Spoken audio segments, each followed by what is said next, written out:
So another thing you may struggle with on your first time installing an Entegrity Smart Lock is getting the outside handle onto the outside lever post. So here's a trick that'll make it very easy.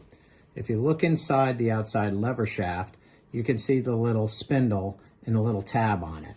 The first thing you want to do, you can use a Phillips head screwdriver, is you want to turn that clockwise until it stops. In this case, you see the tab is pointing down. If the door were in the other orientation, the tab would be pointing up, but that's okay, just go clockwise.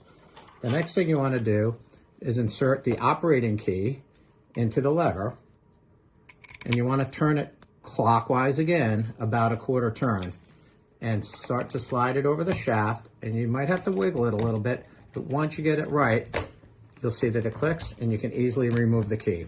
Then you're all done.